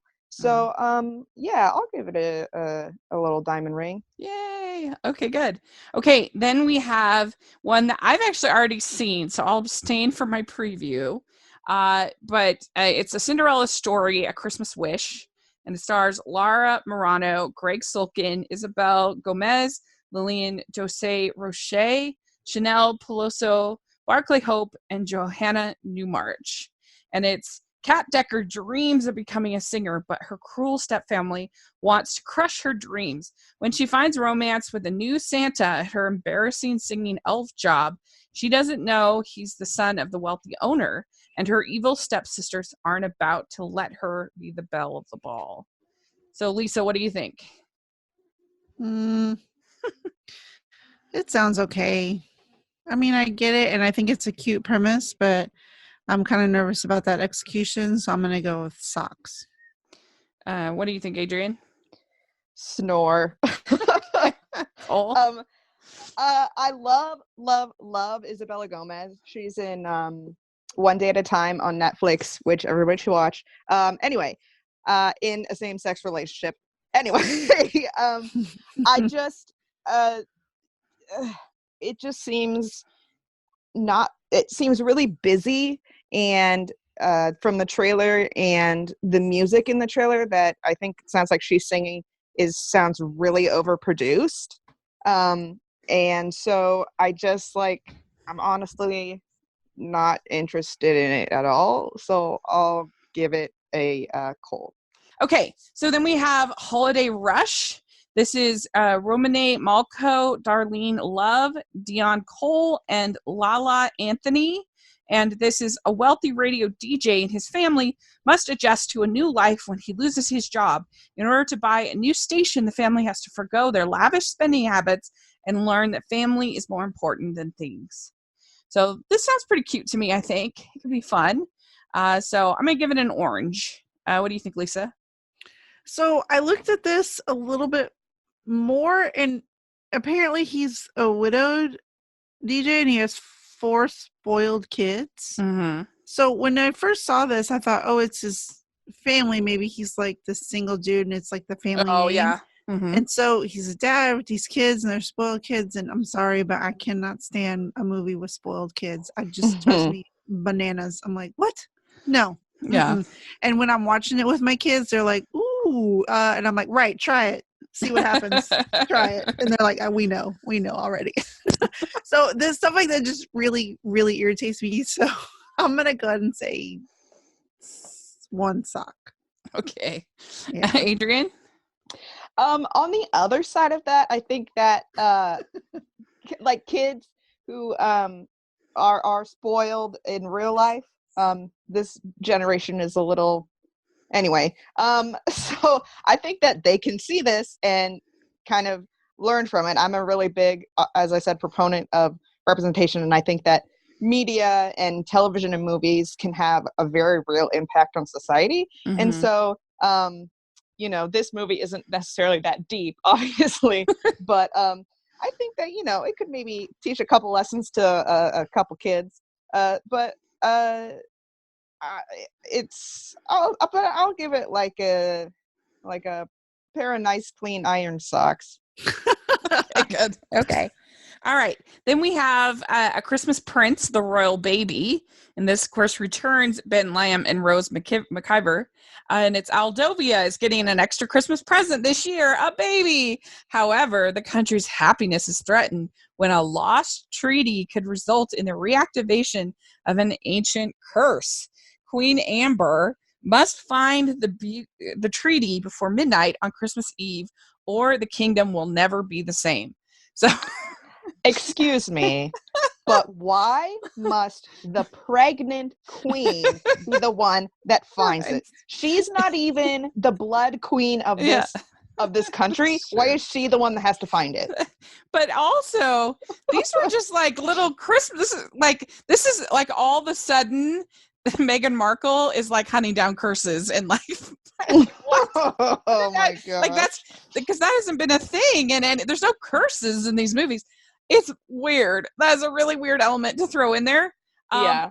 I thought the last one was terrible. I didn't hate the first one as much as most people seem to. I thought it was just completely generic and whatever. But I didn't hate it.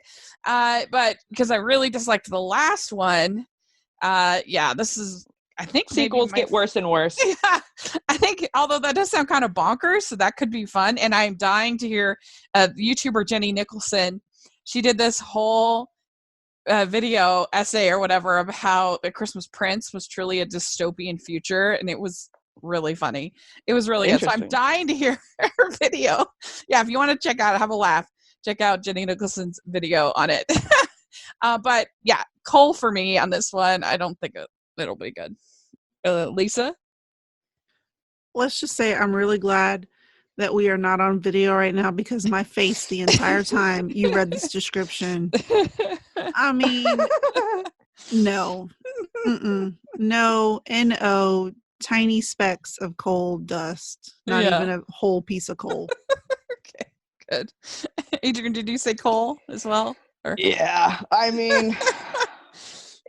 congratulations to all these people that have watched this franchise. It must be popular with some people because they keep getting it. Right. But, sequels just keep getting worse and worse, and the premises keep getting more and more outrageous. I don't really understand where there has to be a curse. Like, why can't it just be weird? A treaty breaks down relations between countries and they have to be renegotiated. I think that'd be much more interesting than a curse. Well, it's just so weird. Did they stumble into Once Upon a Time? What is right? So weird. Anyway, so we have Merry Happy Whatever. It stars Bridget Mendler, and it's the days before and after Christmas are already the most stressful for the Quinn family, but things get more difficult this year when daughter Emmy brings home her new boyfriend. So this is another, I guess, stressed out family of their kids dating and everything kind of a thing. So I don't know. This does nothing for me. I don't really know enough, I guess, about it. And I don't know this actress. So I think I'm going to go to Cole. But Lisa, do you have any thoughts? I'm out. I mean, y'all, I can't with these. What's that one with Ben Stiller and Terry Polo? The Meet the Parents? Yes, that movie gives me such anxiety. As a sufferer of anxiety, the last thing I want to do is meet someone new and have them instantly hate me. And the entire movie, I was sweating. I was me too. Where's the support from this woman? So that's what this feels like to me. She's gonna be like, no, they like you, they're fine. And the whole time they're trying to secretly murder him. And he's like, listen, they came at me last night with knives. And she's like, oh, they're just, quirky. And no, this is terrible. Oh, this is terrible. Y'all are all terrible. And I don't want to watch it cold. But I do. Cold. I love Owen Wilson in those Meet the Parents movies. It's so irreverent and so inappropriate that I will not say what he's, but him is just, he's hilarious. I think his part is so funny in those movies. Okay, I'll give you that. Yes, he is. Adrienne, what do you think? I think that this synopsis is very what's the word? Sneakily vague to where I'm what I kind of want to watch it to see how exactly the boyfriend plays into this. Is it like a Meet the Parents situation, or is it he's a wizard, or you know what I mean? Or he's a super bum and she's in love with him and her family has to talk her out of it. Bridget Mendler is fine. She was on Disney Channel, Good Luck Charlie and Lemonade Mouth and stuff like that. And so she's, I feel very used to Disney acting, Disney Channel acting, if you will, if that makes sense. So I don't know. I might watch it or begin to watch it just to see what they mean by it all gets more difficult when she brings her new boyfriend, but I can't guarantee that I'll finish it. So I'll give it a sock with a hole in it. Okay. Good. All right. Almost done with Netflix. So the last one is Holiday in the Wild. Oh, wait, sorry. The next one is The Night Before Christmas, and it's Vanessa Hudgens, Josh Whitehouse, and Emmanuel Shriek. And it's a medieval knight winds up in modern day Ohio and has to adjust to his new circumstances with the help of a local science teacher played by Vanessa Hudgens. Together, they must fulfill the quest that will send him back to his home However, the more time he spends in his new life, the less he wants to return. So I am high on this. I think it sounds nutty and crazy and funny and just the best. And so I'm going Diamond Ring on the night before Christmas. I think it's going to be really fun. So, Lisa, what do you think? Oh, I'm probably going to like this even though I don't want to. Like, it's probably just going to be like, no, this is cute. And look, yay, you're smiling and you're happy. And the whole time I'll be like, I hate that smile. But, I'll be just, I'll like it against my will. Did you see Princess Switch last year? I did. Oh my gosh. Okay, here's the thing. I'm not a fan of some of these people just in their movies. I am too old for High School Musical. So when I have zero connection there. So I don't identify with Vanessa Hudgens at all. Now people younger than me, they're probably like, oh, she's great. Whatever.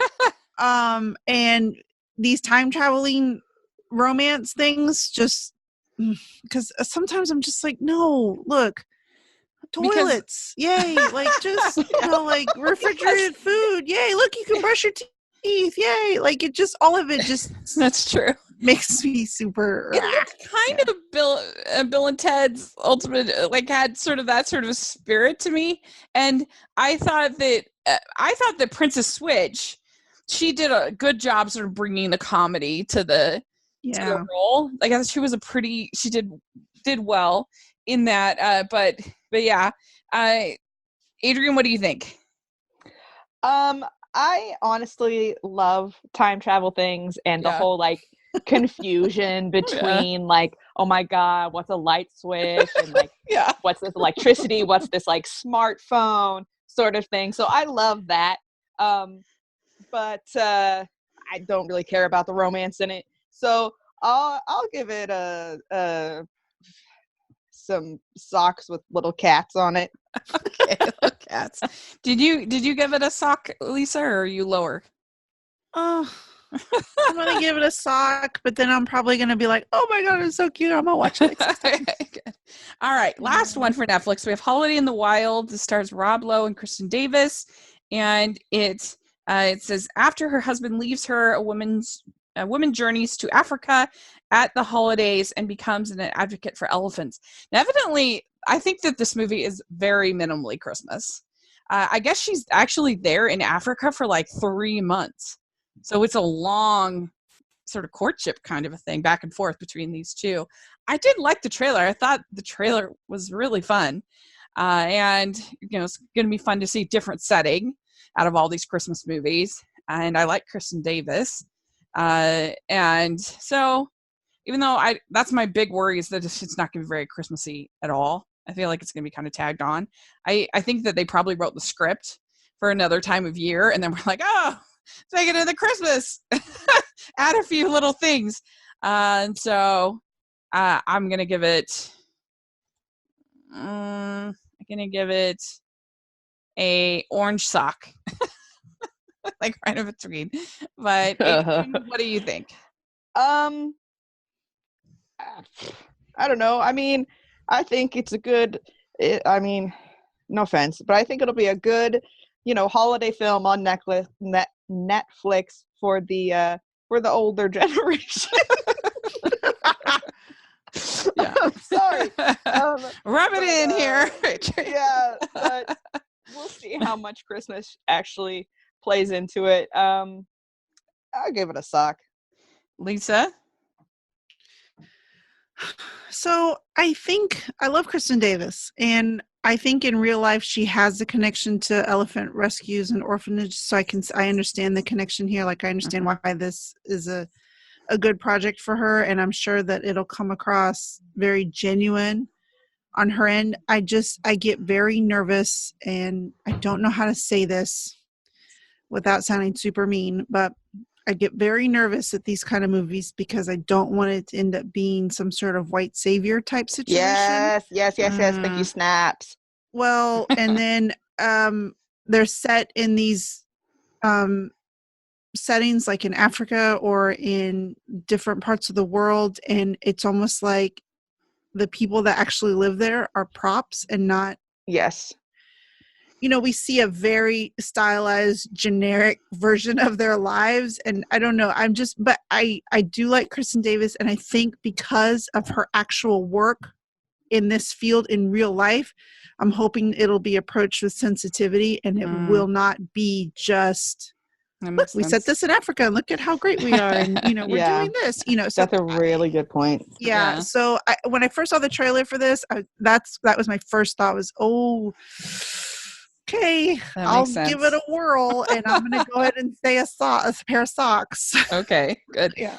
All right. So then we have on video on demand, we have this movie called Santa Girl, and I have seen it, but I'll just tell you a little bit about it. It stars Barry Bostwick and Jennifer Stone and Devin Werkheiser, and it's kind of cool because the whole movie was made by the students of university, Shenandoah University, like everything, like the costumes, the lighting, everything but Barry Bostwick was like made by students for students, like everything. That's awesome. Yeah. And so there was I'll just give my little review because I'll say it later, but there was just an infectiousness about it, an energy to it. Like, yes, it is very low budget, like very low budget. But if you can just deal with that, it was really sweet. And I enjoyed it. And it just kind of makes you sort of believe in film again. That all of these students just getting if you watch the behind the scenes stuff, it's just like, oh, they were just having the best time. And I wouldn't give it a whole excuse, except for I thought the script was actually decent and fun. And so I liked it. But the story is when Santa's daughter, Cassie, gets a chance to experience the real world by attending college, will she ever want to return to her North Pole destiny?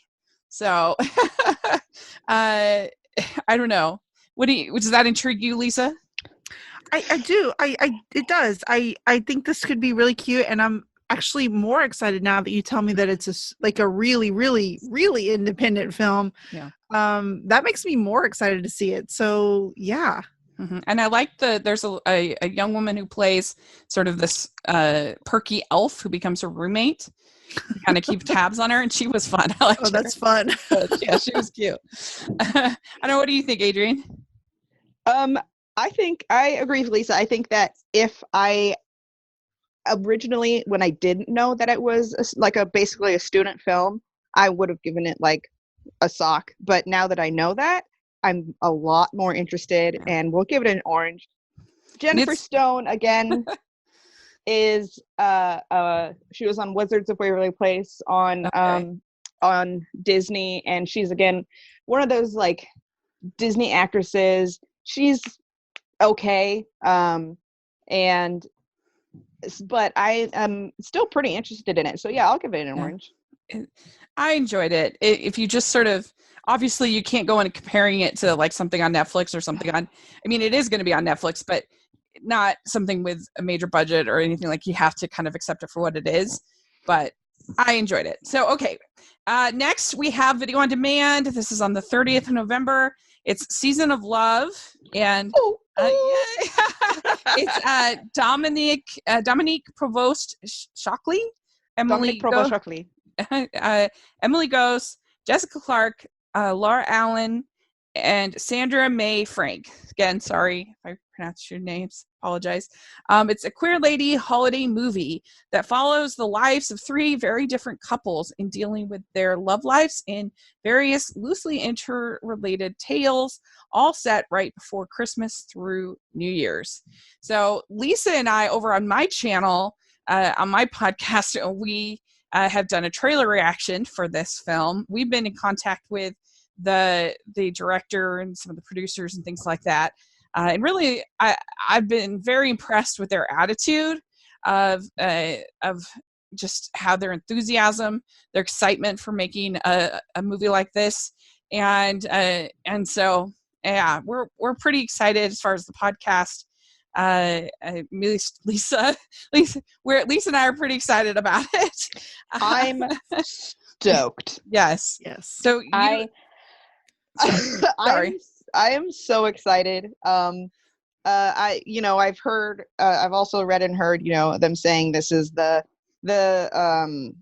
Love Actually for the LGBTQ community, which like who doesn't like Love Actually, you know? And Dominique is like she's from Winona Earp on Sci-Fi, and she's like one of the nicest people I've ever met in my whole life. Oh my gosh, she's so sweet. She makes you feel like you two are the only two people in the room, even though there's hundreds of people around you.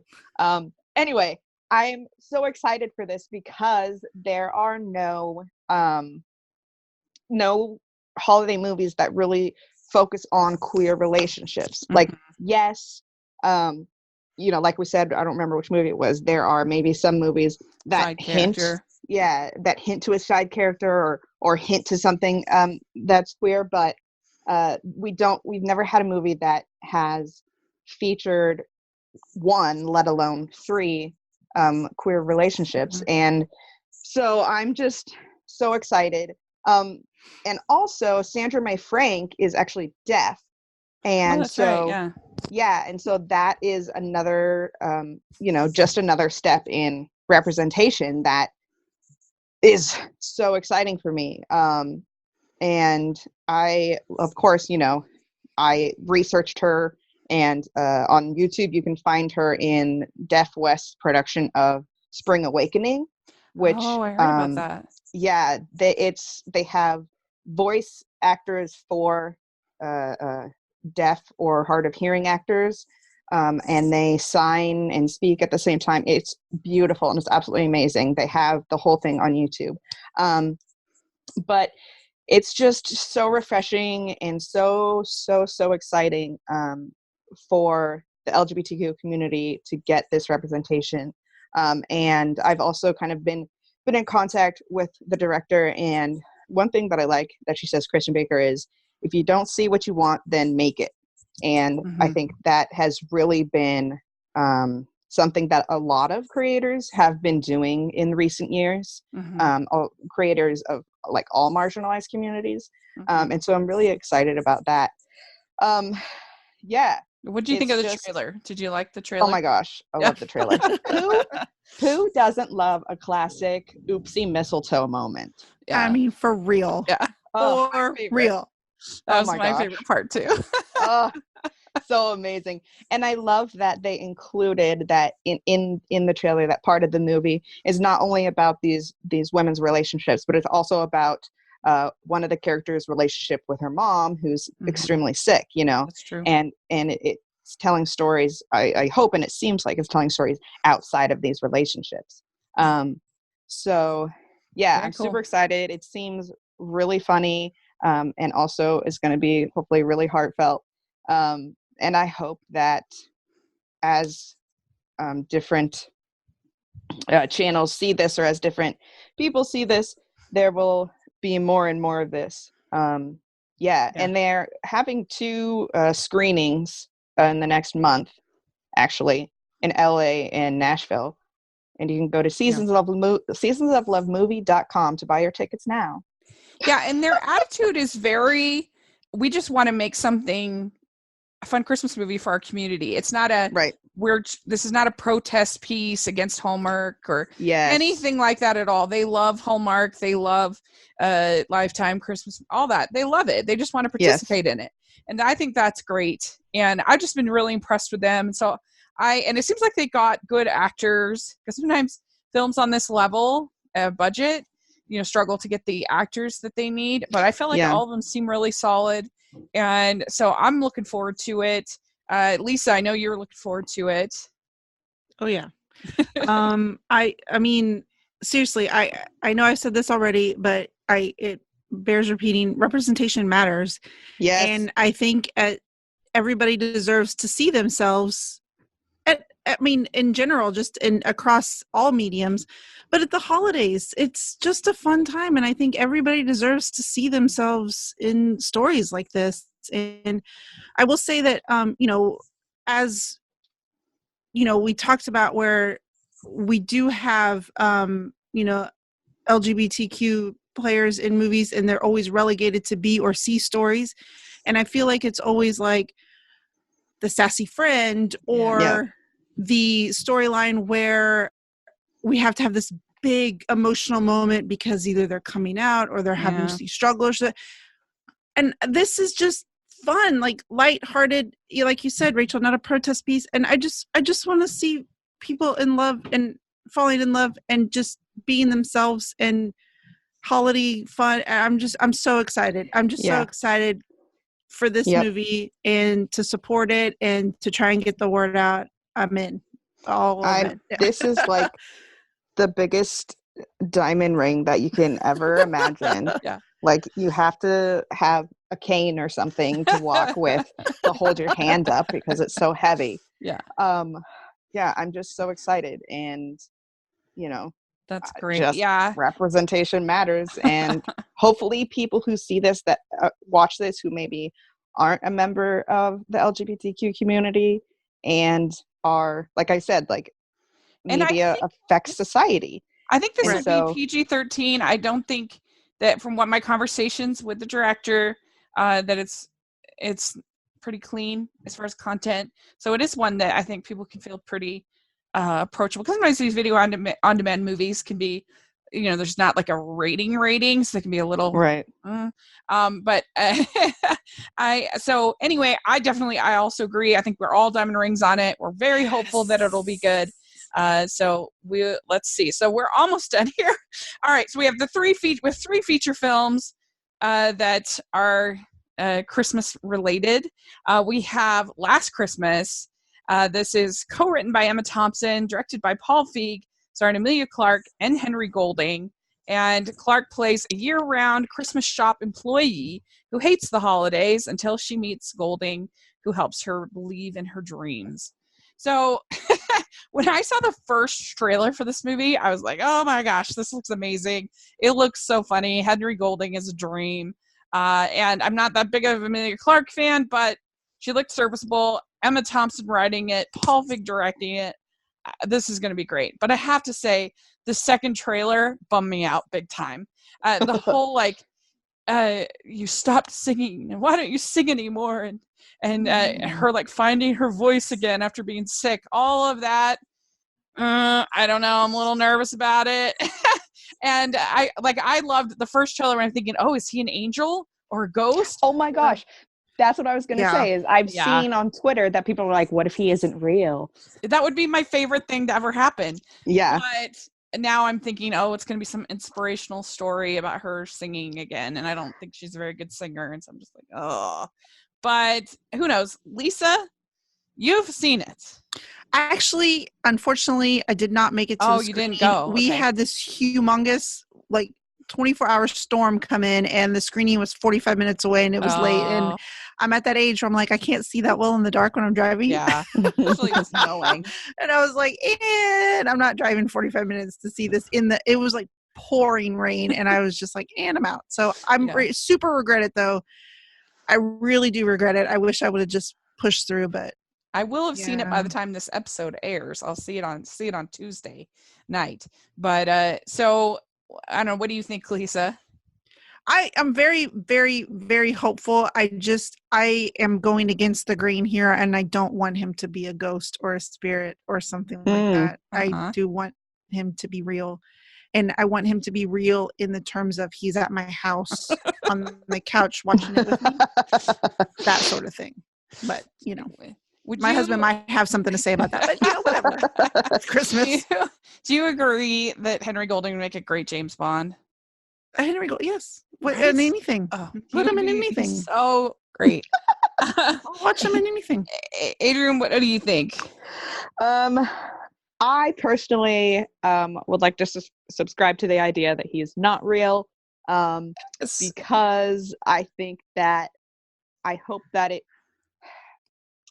I don't know, that'll end up ultimately being about her. The whole storyline of redemption through singing and stuff like that might be old, but I hope that it'll end up where she's happy and maybe doesn't need him anymore, sort of thing, because I feel like it kind of turns into a thing where she maybe relies on him. And so she'll wake up from a coma or something like that. Oh yeah. Yeah. That it could be interesting. So I'm gonna give it a sock, but a hopeful sock with the hope written right on it. I mean, Emma Thompson. She's got to make it funny. Yeah, she's really good with words. I really, yeah. So I'm hopeful like, there. I love that Emilia Clarke is in a more comedic role because I think that her face, especially her eyebrows, I'm a sucker for a girl with prominent eyebrows. Her face and just her expressions, you know, in like as I've seen in like interviews and stuff, is just so emotive and so funny, and I can see that hopefully all that will come out in the movie, and so I'm excited about that part. Yeah, I don't watch Game of Thrones. I have not liked any of the movies she's been in, especially Me Before You, which I despise. But yeah, so hopefully this will be a win for her. What do you give it, Lisa? Did you say? I'm going orange. Orange, okay. Good. All right. Then we have Black Christmas. This is our remake. Twice this has been remade. And this stars Carrie Elwes, Imogen Poots, Elise Shanton, Brittany O'Grady. And it's a group of students are stalked by a stranger during their Christmas break, a remake of the 1974 horror slasher film Black Christmas. So, Lisa, you're our holiday horror expert.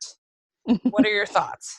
And I am super excited for this. I actually prefer to say that this is only the first remake, because I don't count the one with the Queen of Hallmark, Lacey Chabert.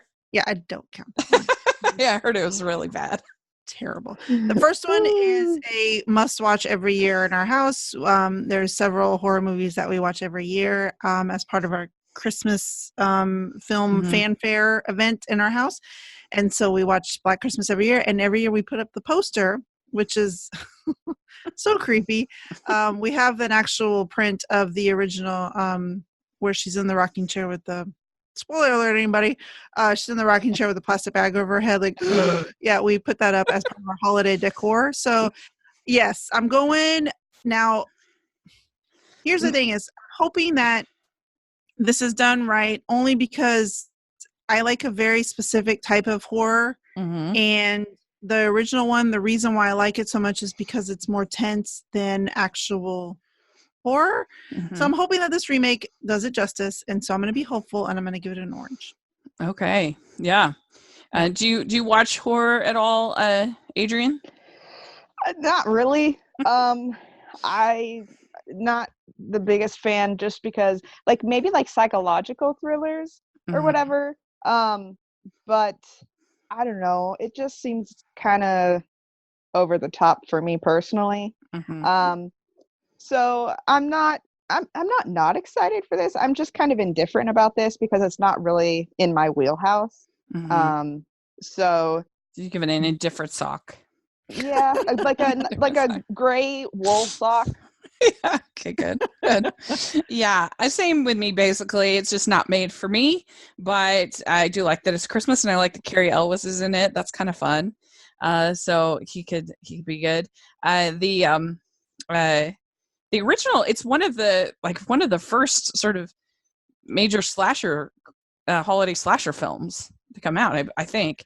So it'll be interesting to see how it does. It's Blumhouse who knows how to make these kind of movies, so it'll be interesting. So all right, then lastly we have Little Women, and this opens Christmas Day.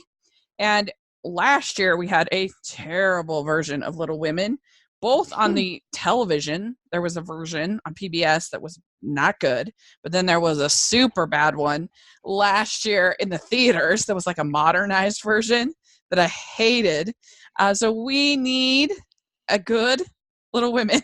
I need a good Little Women because I suffered last year. And this has an incredible cast. Director Greta Gerwig, who's great. But Amazing. it's Meryl Streep, Emma Watson, Laura Dern, Saoirse Ronan, Timothée Chalamet, Florence Pugh.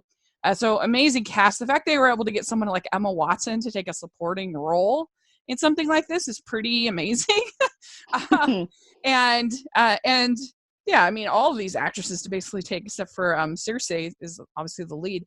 My only nitpick is like Timothée Chalamet's hair is out of control. Like it's supposed to be in like the 1860s, and he's like this like mop of hair. I feel like that's what he's known for, though. I know, but this is 2019. This book set like Civil War times. It's a little ridiculous, but no, I'm really looking forward to it. I think it's going to be great. So everybody knows the story of Little Women. So yeah, and I'm really excited because we are going. Once I see it, we're going to have me and Alonzo Giraldi, and I don't know who else are going to do a ranking of the bunch of Little Women movies for a bonus episode of the podcast, which I'm really looking forward to. That'd be really fun. That one last year, bottom of the barrel. I can guarantee you that right now. But I'm going to give this a diamond ring. I think it's going to be a Best Picture nominee. It looks really good to me. Okay. Adrienne, what do you think? Again, this is my thing of like, I don't know that it's like a Christmas movie. Like, I understand that it has like an iconic Christmas scene, but like it doesn't completely take place during Christmas, which I think constitutes a Christmas movie, which I mean, I guess a lot of these movies don't either. But also, I am not a Little Women. I'm not a Little Women fan. I just like have never really. I don't think I've read the book. I don't think I've seen any movies. But I agree that it's a superstar cast and it's a really good director. So I do think that it'll do well, and I know that a lot of people are Little Women heads or whatever the fans you want to call them. And so I think it'll do well. I hope it'll do well. Being a completely female-led movie, a female director, hopefully a lot of other women or female-identified people behind the camera as well. So for that, I hope that it'll do well, and I might go see it. All so right. I'll give it an orange. Very good. Okay, Lisa, are you back? Yeah, sorry about that. Okay. Lisa, what do you think? I'm really actually very interested in this, but I will be honest, I probably won't watch it in the movie theater. I'll probably wait for it to come out on some sort of streaming service. I love the 94 one with so good, Winona Ryder. Yes, I watch that year round actually. Whenever I can find it, I'll watch it because I love it. Yeah. So I mean, you can't go wrong with this cast. I'm excited. I'm going to give it a very fancy, like crystal orange, like one of those good. Yeah. designer ones. Because it's going to be really good. I know that I won't see it until like 6 months from now, 7 months from now. You guys, it comes and I'll be like, oh yeah. Do you guys go see movies on Christmas? Yes, we do, but I guarantee that no one will want to see this with me. Yeah. Yeah, sometimes we do. Yeah, I actually Little Women was the first like big book I ever read. Like the one I was like proud of, like, oh my gosh, I read this huge book. I was so excited. And so I've always had a real connection with it. But anyway, there we go. We did it. Yay! Woohoo! We passed. We did. We passed. So we talked about a lot of variety. And so I really do feel like there is something for everyone this Christmas season. Like everybody gets a movie. It's pretty fun. Yeah. For once. Yeah. And how can you go wrong? I mean, if it doesn't interest you, then just watch the ones that are made for you. Right. Great. Right. So we hope you guys listening have enjoyed this podcast, and let us know what you would rate the various films, which ones you're the most excited for. We would love to hear your thoughts, especially about some of these ones maybe a little more obscure and stuff like that. We would love to hear what you think. And so thank you so much, Lisa and Adrienne, for coming on and talking. Thank you. And Lisa, where can people find you? You can find me on Twitter and Instagram at Lisa Faye Co. Great. And Adrienne, do you want to share your Twitter? Or? Yeah, so my Twitter and Instagram is Legacy Mermaid. Great. long story. Great. Yeah. We'll have that all in the description section. You can follow me at Rachel's Reviews, all of our social media, iTunes, YouTube, and on Rotten Tomatoes. So make sure to check that out. And you can follow the podcast on Hallmarkies Pod, Hallmarkies Podcast, all of our social media, and on iTunes and YouTube. So give us your ratings and reviews if you're listening on iTunes, and give us a thumbs up. Subscribe to the channel if you are listening on YouTube. We would love that. We'd really appreciate it. And please consider becoming a patron of the channel, of the podcast. It's only $2 a month, and we have giveaways and exclusives and lots of fun stuff. And then we have our Facebook group for only $5 a month. So definitely take a look at that. We'll have all the information in the description. We also have holiday merch, which is really fun. So there's a link to that in the description. So lots of fun stuff going on. Very, very busy at the podcast. But thank you so much, ladies, for coming on and talking about these films with me. I really appreciate it. And way to go, Adrienne, your first episode. Really good. Yes, the first time I've ever. Yes, thank you so much. This was so much fun. And just remember, representation matters. Yes. Merry Christmas, Merry everybody. Christmas.